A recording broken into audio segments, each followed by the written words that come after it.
would not be shocked at all if this was an affordable housing complex at some point. Does the market want it? Does the market want tiny studios in a market like Fort Wayne?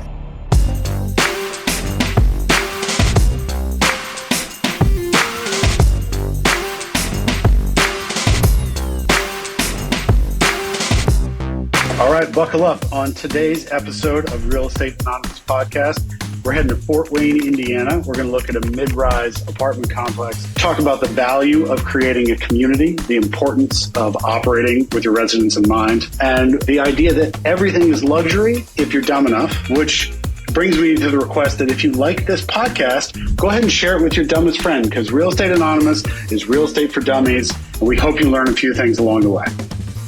Good morning, everyone. Good afternoon. Welcome in another edition of the Real Estate Anonymous Podcast.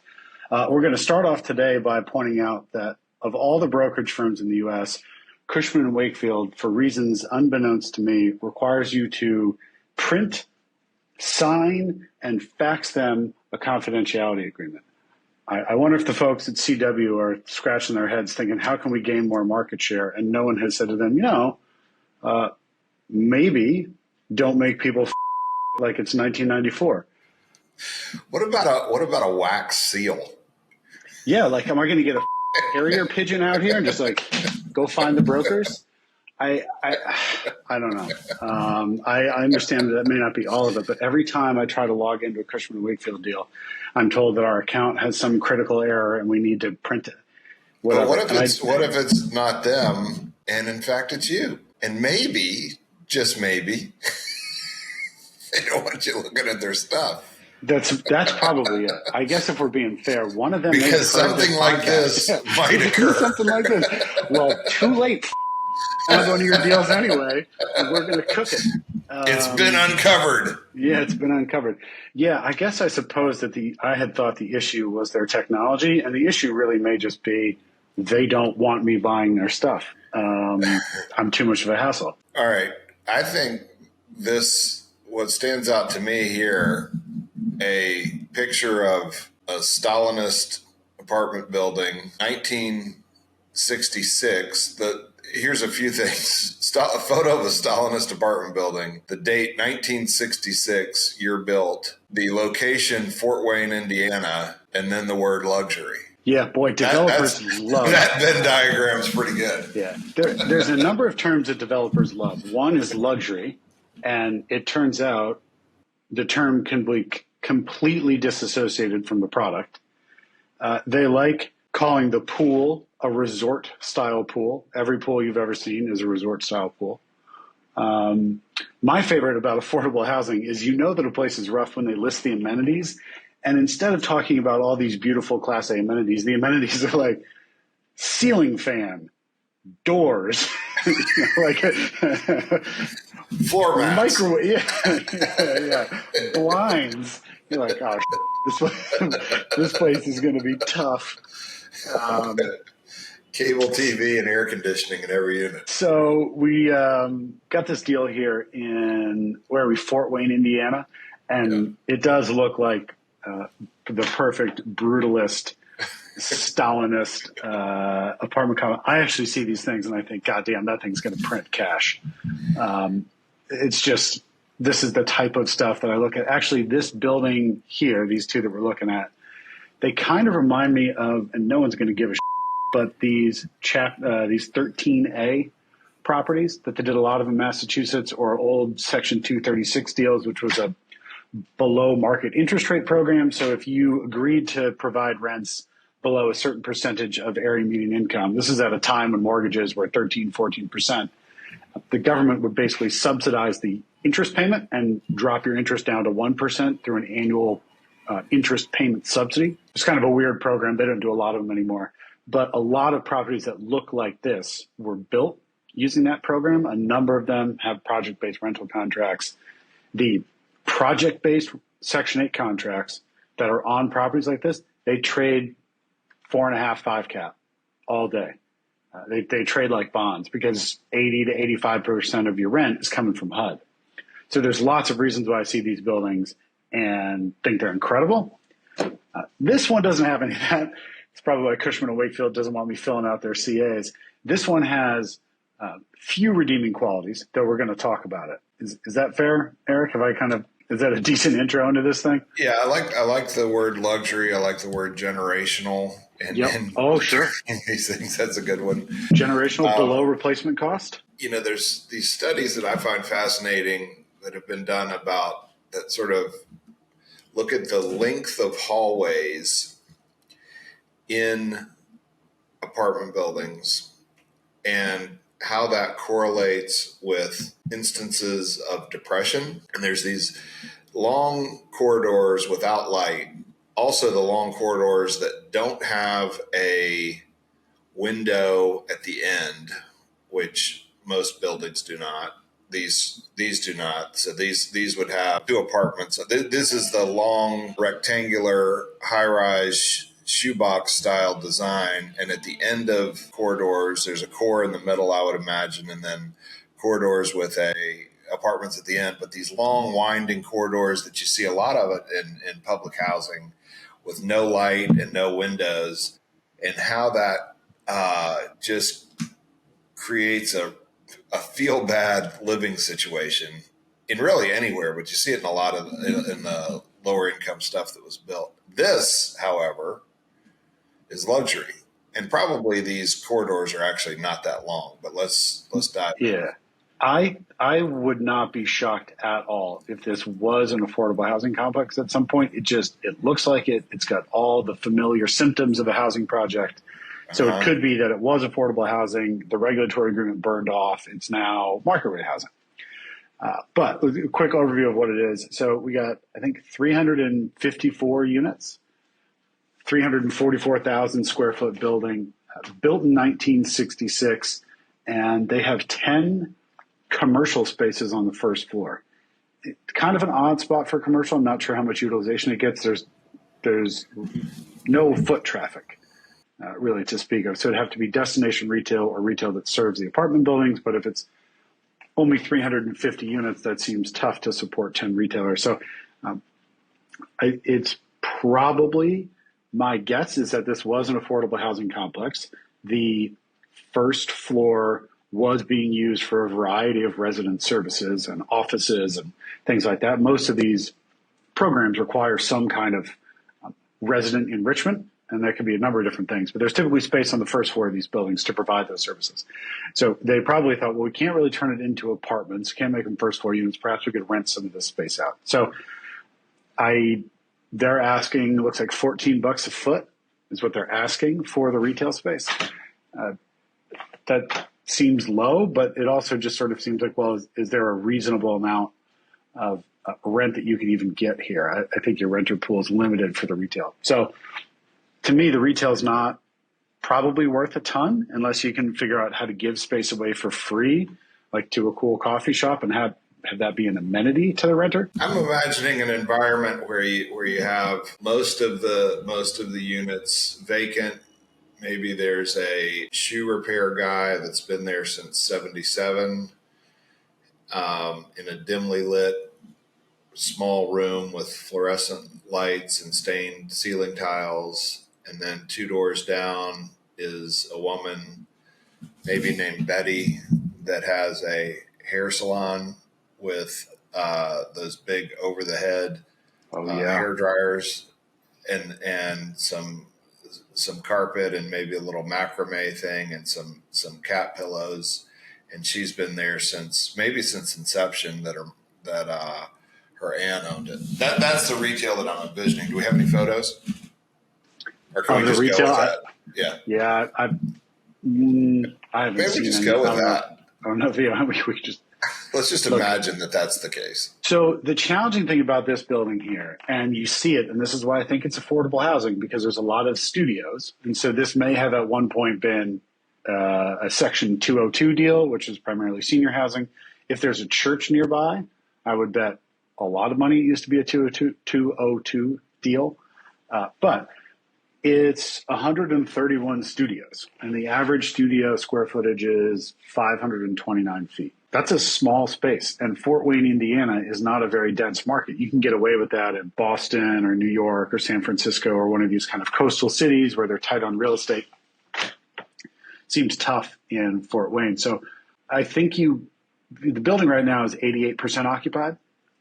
So they've reached some level of correct rent. I'd be curious to see where the vacancy is concentrated. I bet money it's concentrated in those studios. And so whenever I'm looking at a rent roll and there's a bunch of different units, I want to try and isolate what ones really move the needle on my rent. Because it's easy to make a lot of assumptions, but where you really have to be correct here is you have 131 studios and you have 96 one beds. So getting those two rents correct is going to drive the return on the rest of the building. You may think, well, we can get more rent on our 4 beds and more rent on the 3s. And that's probably true, but that's not going to drive bottom line revenue in the way that you really need it to. So I don't know. I think it sold, let's see here, it sold in September of 22 for $146,000 a unit. That seems like big money to me in Fort Wayne, Indiana, on rents that are an average of $1,200. So I don't know if this is going to clear that purchase price or not. That was bought at a time when rates were pretty aggressive. It looks like they've got some CMBS debt on it. If I'm going to buy a deal like this, I guess what I'm trying to figure out is, do I believe that there's some value add story? Because it's 60s built, it's smaller units. Does it track in my mind that there's a comparable property nearby where I should be upgrading the interiors and doing a bunch of stuff to it? If not, then all I've really got is what's probably a market rent for, Class C or Class B workforce housing.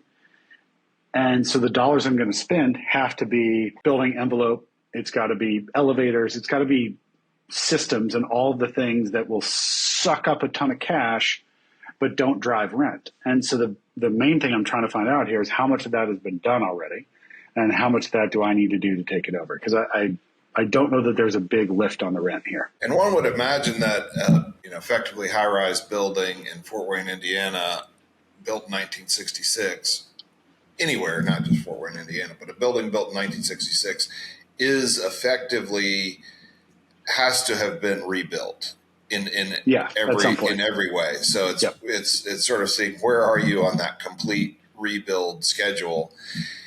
And then it always hits me of like, would I ever want to rebuild this? So is this the product that the market wants? Is this the product that, because when you're rebuilding it, you're paying today's prices for it. So do I want to put today's money in at full value into something that does the market want tiny studios in a market like Fort Wayne? There's a deal in, I don't want to get too specific on the deal, but there's a deal in Texas that we've been talking to the owners on and off for a while. It's similar to this, 60s built, fully renovated. Gorgeous, gorgeous product. They are probably 50% occupied. They have a ton of really small studios. And at some point, you have just attracted, I have said you need to lower the rent from whatever. You got to lower the rent like $400 or $500 to convince people in Texas to live in a sub 400 square foot studio. At some point, you have they're renting their studios here at this building for $915 is the asking rent, $915 a month.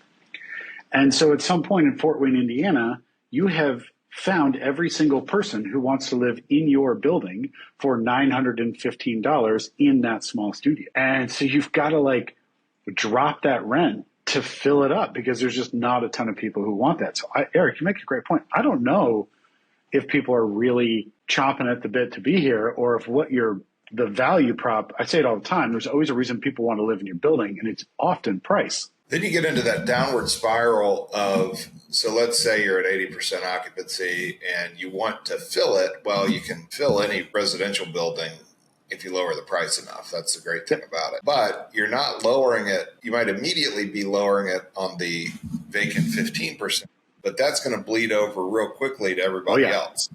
Yeah. So then you reset the value completely on a building where if you've taken those $900 rents to $650 or $750 or whatever that number is, you've taken a big chunk of value out of this thing. We see this often with deals that are coming out on the market now in a bunch of markets.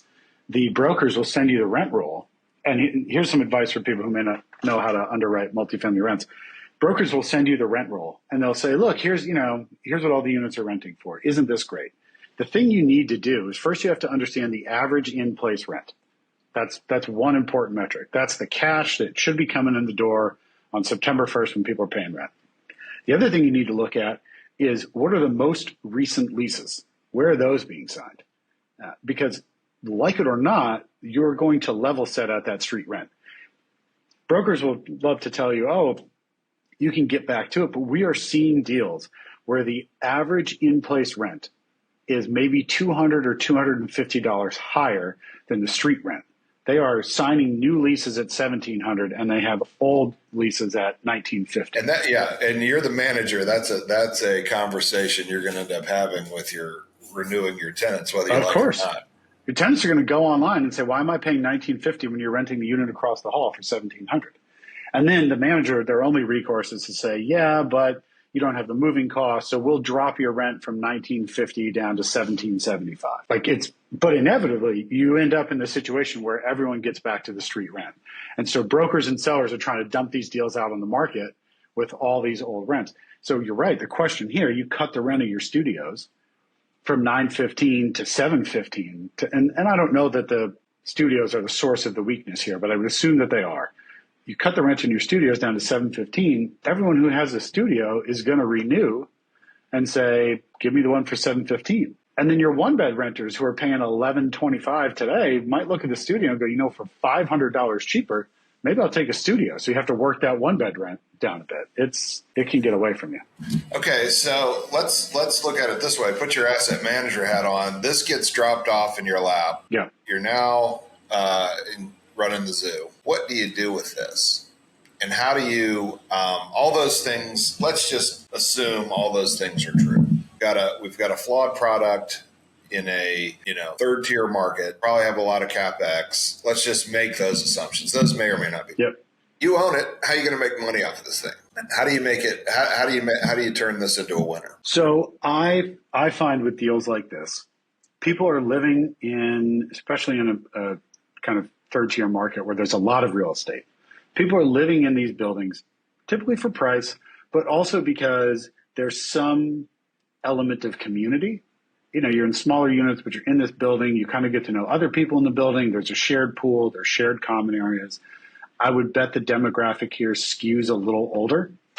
And so the best thing that I would do if I were an asset manager is I would focus on, okay, people have sort of a tight living space.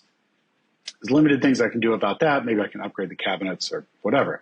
But I would try and look at the community spaces that are here and figure out the best way to provide services to the residents. That can be Taco Tuesdays. It can be organizing Valentine's Day dances. It can be bringing in speakers for retirement planning, job training. It can be movie nights. It can be trick-or-treating with the kids. It's Christmas gift drives. I'm trying to come up with a way to pull people out of their smaller units and have them feel like the whole property is theirs so that the unit is a place they can go back to, but they really live in this community. So I'm spending a ton of my time. Maybe I'm hiring a resident service coordinator to really help with this stuff, but the people will live in a building like this in a town where there's lots of other options if you can create a community. And if you can't do that and all you're doing is providing apartments, I think you're in a ton of trouble. So the best effort on deals like this is to really try and create stuff going on almost every day if you can. Yeah, I love that idea. I think another place to start is, and I doubt it's the case here, it probably wouldn't be marketed, but you don't know. We looked at a building really hard like this a couple of years ago. I think it probably had the same architect. Terrific part of town in horrible, horrible condition. A lot of it was unfixable, really tiny units, really low ceilings, that stuff that couldn't be fixed even with a lot of money. But one of the things was that probably 30% of the building was vacant, and the reason was the elevator was broken. Oh, So brutal. Yeah. In certain cases, there are some There's a capital reason. improvements that can make. And the crazy thing is, I don't even know how they got away with this from a fire department life safety thing. But the crazy thing is, people were living there, taking the elevator to a certain level, and then going up like another 5 floors or whatever it was for some discounted rate. Is there water in the spaces? Are the windows broken? It doesn't. This is a luxury apartment. So these are probably not the case, but sometimes it's as simple as, a little CapEx fix, not a cosmetic fix, but an actual functional fix that can make things done. Make big difference. And or because the other thing is you got to keep the people that you have. It's not just finding the new, but it's retaining these residents as it rolls over. So having that higher touch management and some of those other things that you were talking about can help retain people and maybe not get as banged up on the renewals as might be the case. Yeah, if you can create a space that people like living in, even though they're in a smaller unit, if you create that place that feels like a home, and your good community manager can do that. And also, by the way, if the difference between a good community manager and an average community manager is like $5,000 a year, and you're talking about this with your management company, hire the good one for the extra $5,000. Do not be stupid and say, oh, well, that doesn't fit our initial pro forma. Find the person who's good, because that you're stepping over quarters to pick up nickels. And a good community manager creates this sense of home. And then the renewals, I'm not saying people are happy to get their renewals, but they're like, oh, of course I want to stay. I like living here. They're already paying a rent that they're fairly comfortable with. So I wouldn't go back and try and jam a big rent increase on them if I were in this building. But I think if you said, Eric, you're paying $850 a month, we're going to go ahead and renew you at $850 a month. You're going to say, great, I like it here. $850 works for my lifestyle. And come have a taco. And come have a taco. Yeah. That kind of stuff, it really does matter to the residents. Just the little events that you do that give them a thing to kind of go participate in a building like this matters a ton. It really matters a ton. I also think it's interesting, like when I see something like this at 89% occupancy and what seems like nominally low rents at $1.43, that it's being marketed at all feels interesting. It's sort of like why is it being sold right now? And here's an old product. They didn't, why not go ahead and fill it up? Why not push the rents a little bit if that's the thing that you're doing? The fact that hasn't been done, I don't know, the opportunist in me sees, well, maybe there is an opportunity here that you've got somebody that kind of wants and needs to sell this thing. All right. I've got some info on the sales history, which speaks to the zero interest rate environment. But you ready for this, Eric? Because I think you're going to shit a brick when I give you these numbers. This was sold in February of 2019 for $28 million, 28.8, which is $81,000. Okay? February 19 sells for 28.8, which is $81,000 a unit. 2.5 years later, September of 22, it sells for $51 million. Okay. 146,000 units. Almost double. And I don't think that the rents in Fort Wayne, Indiana almost doubled. And so it was sold in September of 22 at the tip top of the market for $51 million. And they are now trying to sell it. They're hoping to get that number back. I don't know. But I think 28 million is probably the correct, 28 to 30 is probably correct. And I think that this is going to be one of those that gets sold to the bank, as they say. And, that's the beauty of real estate is that there was some collection of lucky bastards or a single lucky bastard that likely did nothing and made $20 million in 2 years. And that happened across the country. Yeah. It's, fantastic of like, oh, wow, this is terrific. I'm now rich and a genius. Right. Some days you're just standing around and someone shows up and offers you twice what you paid 2 years ago. And you think, sure, great. I'll do that. Yeah. Then the trick is, I think the real estate tour's problem is that okay, now I'm smart. I'm going to take that 51 million and I'm going to double down on this other thing in Toledo. And then you give it all back. Yep. Yep. If for those that have the ability to push themselves away from a table when good fortune smiles on them, or at least take a break, that's the wondrous thing of this business. Yeah, it's fantastic. Here's something perhaps useful. When I tour a property like this, I'll tell you what I do. I try to break the property man. Usually you're going, there's a broker there, or there's a regional manager, whatever. But I do whatever I can to create general chaos and break away from the group with just the property manager.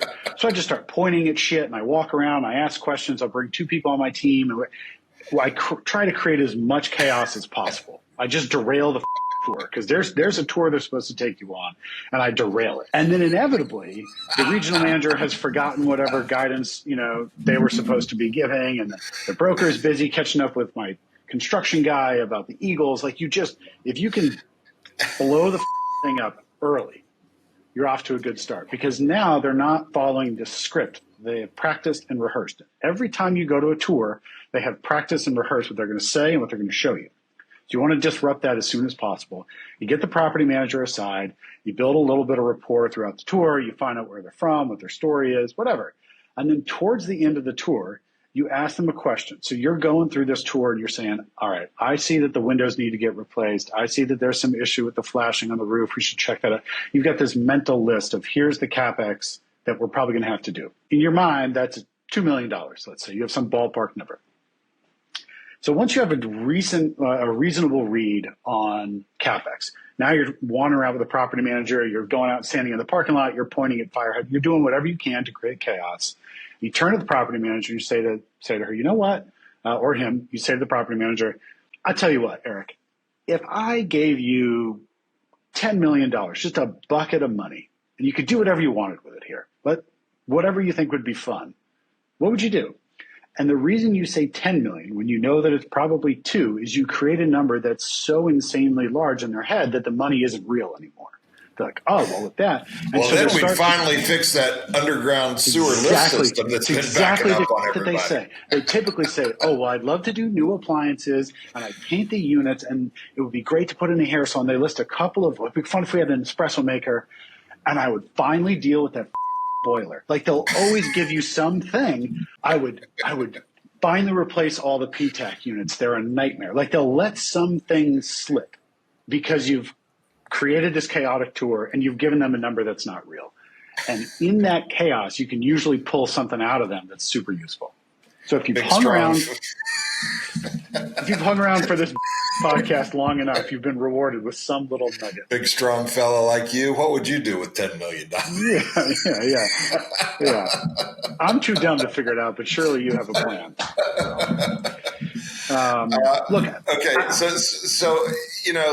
So let's just say this is one of those things that's ripe for repricing. Yep. It's it's Lindy. The thing's been here since 1966, and it's 89% full. Another way to think of it, it's only 11% vacant. In the world of properties, you could never build anything like this. Maybe you wouldn't want to, but you could never build anything like this and rent it in any sort of profitable way at this. So there is that inflation. You're in America. There's a number certainly where this makes sense. And gosh, if you could turn back to 2019, starts to smell like a deal. So I think what you do, here's what I would do because we're doing this because sometimes we're predators. I would call the lender and I would say, foreclose on this deal and I will keep you in as my limited partner through a B note. We're going to reset the basis to whatever we think today's value is. We'll underwrite it. We'll give an opinion of, look, here's what it's worth. I don't care what the last guy paid. I don't care what your loan balance is. It was worth $28 million in 2019. Today, we think it's worth 34. So we're going to do 34 million. You have 36 million in debt. I'm going to bring 10 million in equity to pay down your note. You're going to give me the first position mortgage, and whatever's left, you're going to give me a B note, and that B note's going to behave just like equity. So you're going to get some preferred return. It's payable out of excess cash flow. And I would figure out how to keep the lender as my partner and show them through the profit you plan to make on this deal over the next 4 or 5 years, a path to them getting back to par. And if I underwrite this deal and it's not worth the debt, that's the first thing that I'm going to do. Create a structure on the value I believe in today, talk to the lender about it. Lenders will foreclose if they have a buyer and a structure in hand that they like. What they don't want to do is foreclose and have to manage a deal in Fort Wayne, Indiana. But if you step up and you can say, here's your path, Eric, the lender, that gets you back to par plus a couple bucks, I think you can make a ton of money doing this. Yeah, and cash in your jeans today. We're going to pay you down. Yep. You're going to be in a much different position than you are today. Yeah, and hopefully it's that kind of works. Maybe it's some kind of life company lender and not a CMBS, which would make that type of thing more difficult. But this is, in the coming years, being able to navigate that world, dealing with lenders, being a lender's friend. That's where opportunity is. It definitely is. Here you've got a great. I mean, this is a functional building. Let's assume that the CapEx is taken care of. It works. People live there. A lot of people live there. It works. A lot of people live here. I think you want to buy this at maybe a 200 basis point spread to whatever your debt is. So something like this, you could probably, if you could buy it at a day one, 7.5 cap, you've got some nice positive leverage day one. I think that gets interesting. I do. These types of things, there's a price. And then if you can then have on top of price, because if price is what you're competing on, that's a tough thing to be because other people, somebody's always going to pay more. Yep. And so you end up, only winning some small fraction of the things that you look at, unless you've got another angle. And so whether it's coming at it from a different place by being able to partner with lender, by coming in with from a stronger cash position that allows you to get better terms on the debt, or better yet, being able to run these things operationally that you've got conviction around of, hey, we're going to make a real community here and we'll be able to out-operate the next owner. That's sort of the secret sauce, the hidden advantage that somebody that knows what they're doing can out-compete. Anybody can write checks. Yeah. No, I do. I think you can make some money here. You've got to buy it right, which I know is a cliche thing to say, but I'd figure out a structure that works with a lender. I would bet you this is coming back because the loan balance is $36 million here, and I'm hard pressed to believe it's worth $8 million more than it was worth in 2019. Agree. All right, our man Brett is on the sidelines today, but I'd ring the bell. Yeah. If we're at the right price. Yep, I'm ringing the bell at the right price as well. I like weird stuff like this, so I think it's interesting. Right on. Is that the pod? That's it. Thanks, everyone.